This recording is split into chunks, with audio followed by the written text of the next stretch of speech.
చంద్రబాబు నాయుడు గారు అధికారంలోకి వచ్చే సందర్భంలో పట్టణాల్లో గ్రామాల్లో జగన్మోహన్ రెడ్డి గారు ఇచ్చినటువంటి 1 సెంటు, పట్టణాల్లో 2 సెంట్లు, గ్రామాల్లో సరిపోవని చెప్పని, గ్రామాల్లో 3 సెంట్లు, పట్టణాల్లో 2 సెంట్లు ఇస్తామని చెప్పని, 4 లక్షలు ఇస్తామని చెప్పని ఎన్నికల ముందు వాగ్దానం చేశారు.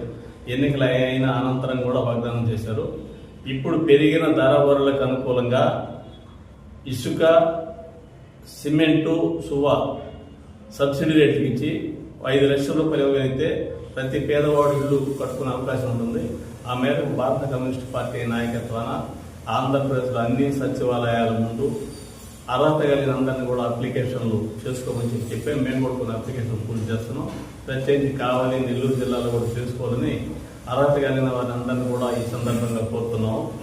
ఎందుకనంటే పెరిగినట్టు అనేక సందర్భాల్లో ఏమాత్రం ఇప్పుడు వాళ్ళు సొంతంగా ఆటోలు నడిపేవాళ్ళు, రకరకాలైనటువంటి వాళ్ళు సొంతంగా బతుకుతున్నారు కదా, ప్రభుత్వం నుంచి ఏ విధంగా రాయితీలు పొందడం లేదు. కాబట్టి వాళ్ళందరూ కూడా కావలి పట్టణంలో 2 సెంట్లు, అలాగే కార్పొరేషన్లో కూడా 2 సెంట్లు, గ్రామాల్లో 3 సెంట్లు ఎక్కడ ఇవ్వాలని చెప్పని టైం అయిపోయిందని సచివాలయం చెప్తున్నారు. టైం ఏమైపోలేదు. సచివాలయంలో అర్జీలు ఇవ్వవలసిందిగా కోరుతున్నాం. అర్జీలు ఇచ్చిన తర్వాత ఎంఆర్ఓ గారిని, కలెక్టర్ గారిని కలిసి ఆయా విషయాల మీద మాట్లాడి తగిన పోరాటాన్ని కూడా మేము ఈ సందర్భంగా ఉద్యుక్తులవుతామని చెప్పని తెలియజేస్తూ